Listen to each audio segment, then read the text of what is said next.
Hello everyone, I welcome you all in this lecture and in the last lecture we have discussed how can you determine mean deviation for individual series. Now in this lecture I will talk about how can you determine mean deviation for discrete series data. Okay, here I have taken an example.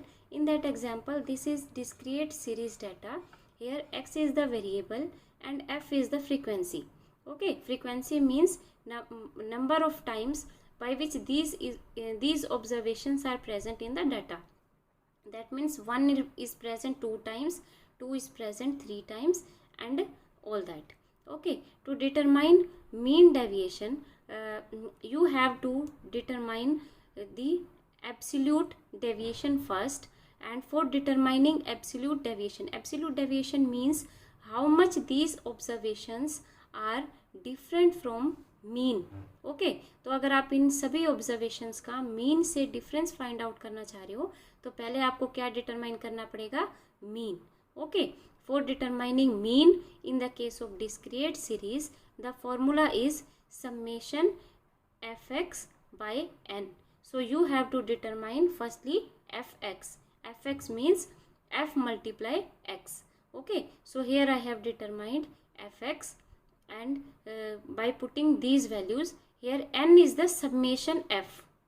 Okay, the number of total observations are here equal to the frequency, so in place of n we will keep here summation f. Okay, by solving this the mean is 3.05. okay, now you have to determine the deviations. तो deviations आप कैसे निकालोगे? X I minus X bar, that is हर एक observation का difference find out करोगे from this mean. तो अगर मैंने डिफरेंस फाइंड आउट किया and thereafter you have to use the module of all these values. Module means these vertical lines that are marked on both the sides, and the meaning of module is to skipping the negative sign. अगर कोई भी value अगर negative में आती है तो उसका आपने नेगेटिव साइन जो है स्किप कर देना है, उसको हटा देना है, तो उसी को ही क्या बोलेंगे? मॉड्यूल. तो यहाँ पर जैसे आप देख रहे हैं 1 माइनस 3.5, तो हमारा आंसर क्या आएगा? माइनस 2.05. बट यहाँ पर मैंने क्या लिखा है? प्लस 2.05. दैट मीन्स मैंने माइनस साइन हटा दिया है because there was module was there. ठीक है, in this way you have to determine the deviations of all these observations. जैसे आप इंडिविजुअल सीरीज में करते थे वैसे ही आपने यहाँ पर करना है. Thereafter you have to find out now the formula for mean deviation in the case of discrete series is summation F D by summation F. This is D. Okay, तो यहाँ पर आपने क्या निकालना है? F D. ओके, तो हमने यहाँ पे डी तो अभी डिटरमाइन किया ही था, तो आपने क्या करना है? एफ डी की वैल्यू निकालनी है. दैट इज हर एक एब्सोल्यूट डेविएशन को एफ के साथ मल्टीप्लाई करना है. ओके, तो आपने ये सारी वैल्यूज आपके पास एफ डी आ गई. Thereafter you have to find out summation F. Okay, तो अब आपके पास समेशन एफ की वैल्यू भी है एंड समेशन एफ डी की वैल्यू भी है. तो आप यही दोनों वैल्यूज जो है मीन डेविएशन के फॉर्मूला में पुट करेंगे and you will get the mean deviation. Okay, that is to determine the mean deviation from the discrete series data you have to use that formula. In that formula you have there is a requirement of finding out d, और d को find out करने के लिए there is requirement of mean. तो सबसे पहले आप mean निकालेंगे, mean के बाद d निकालेंगे, then you have to find out the fd और then summation of fd, summation of f, and thereafter you will get the mean deviation of your discrete series data. Okay, now let's go for continuous series. This is continuous series data, that is the data which is present in class intervals. This is variable and variable here is present in the form of class interval. Okay, this is the frequency. अब इस case में difference is that कि आपको सबसे पहले ये जो different class intervals दिए गए हैं इन सब का मिड वैल्यू निकालना है.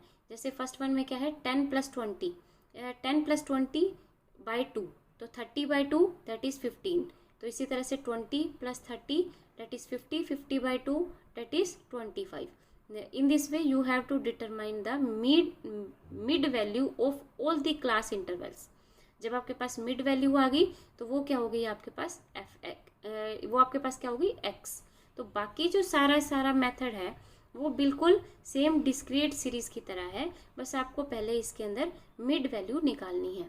अब आपके पास x आ गया, देन अब आपने जब मीन डेविएशन निकालनी है, देन मीन डेविएशन का जो फॉर्मूला है for the continuous series that is बिल्कुल आइडेंटिकल है विद द डिस्क्रीट सीरीज.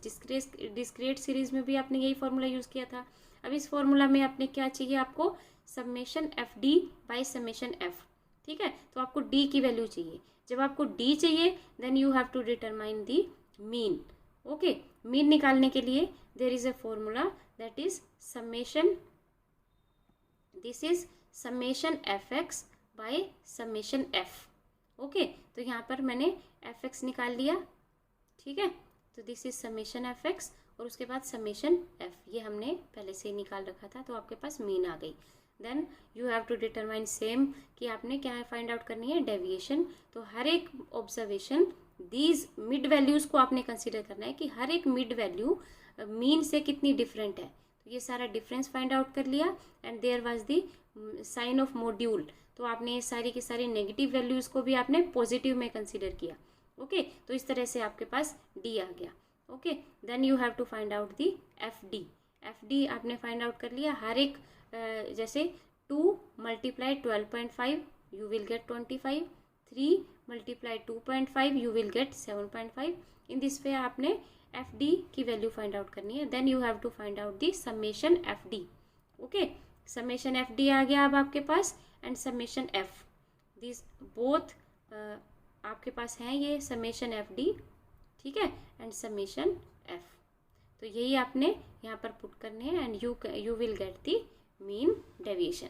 तो यानी कि डिस्क्रीट सीरीज में और कॉन्टिन्यूस सीरीज में जस्ट इतना सा ही डिफरेंस है कि आपने जो भी क्लास इंटरवल दिया हुआ है पहले उसकी मिड वैल्यू निकालनी है और फिर उसी को ही कंसीडर करके चलना है. तो आपके पास बिल्कुल डिस्क्रीट सीरीज जैसा डाटा आ जाएगा, यानी कि आपके पास एक्स भी आ जाएगा और F भी, और तो आपने मीन डेविएशन के लिए सोल्व करना है. ठीक है, now one more important thing कि कई बार आपको कॉन्टिन्यूस डाटा जो है वो इस फॉर्म में दिया होता है दैट इज़ 10 to 19, 20 to 29. अब इस डाटा को अगर आप देखें तो ये क्या है, कॉन्टिन्यूस सीरीज नहीं है. क्लास इंटरवल में तो है बट कॉन्टिन्यूस सीरीज नहीं है. क्यों कॉन्टिन्यूस सीरीज नहीं है, क्योंकि आप फर्स्ट क्लास इंटरवल में देखिए कि there are numbers from 10 to 19 and second class interval में स्टार्ट हो रहे हैं 20 to 29. तो 19 और 20 के बीच में जो वैल्यूज़ थी वो सारी की सारी इसमें मिसिंग है. इसी तरह से आप नेक्स्ट क्लास इंटरवल में देखें तो यहाँ पर भी क्या है, 29 to 30 जितनी वैल्यूज़ हैं वो सारी मिसिंग है. 39 to 40 जितनी वैल्यूज़ हैं वो सारी मिसिंग है.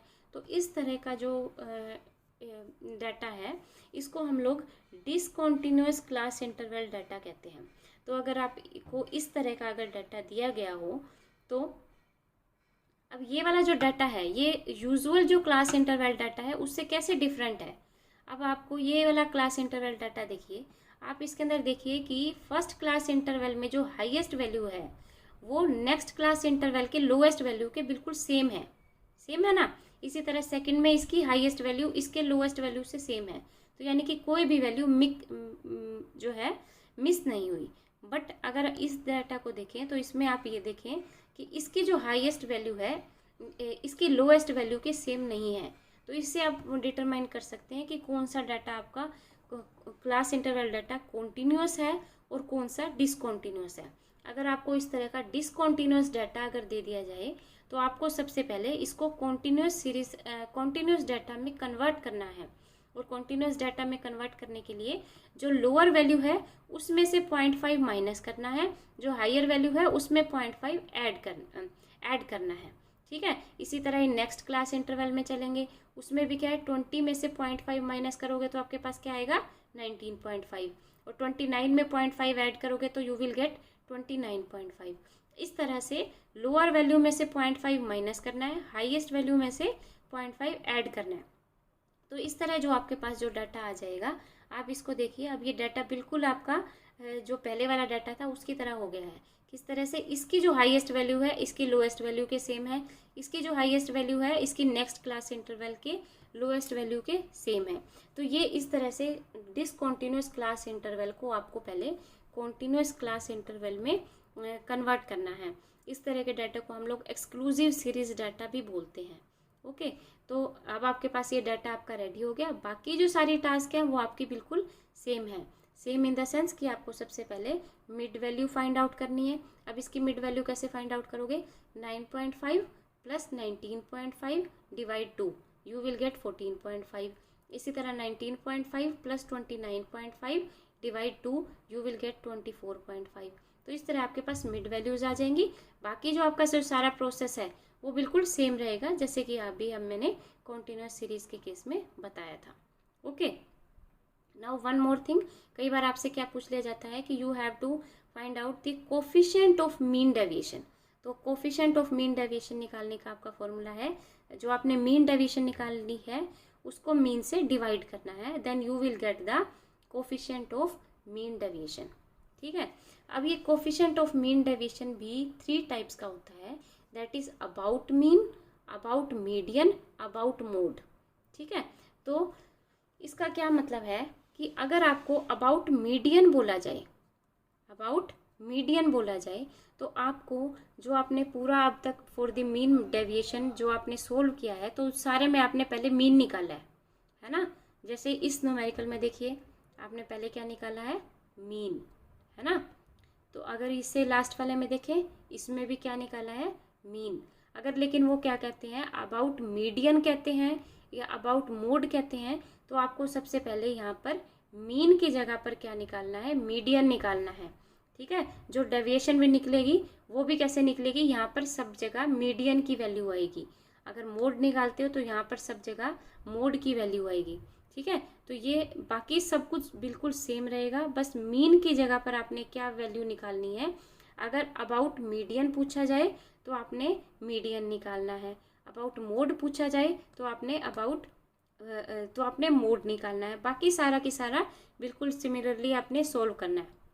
और कोफिशिएंट निकालने के लिए आपने क्या निकालना है, मीन डेविएशन बाय मीडियन, ये फॉर्मूला यूज़ करना है, क्योंकि आपने इस केस में मीन तो निकाला नहीं था, मीडियन के केस में आपने मीडियन निकाला था, तो यहाँ पे आप मीडियन रखेंगे। Coefficient of mean deviation about mode हो तो नीचे आप मोड की वैल्यू रखेंगे। Okay, in this way you can determine the coefficient of mean deviation about mean, about median और अबाउट मोड। उसको कहेंगे mean deviation, but about median और अबाउट मोड भी हम इसको निकाल सकते हैं। Okay, thank you.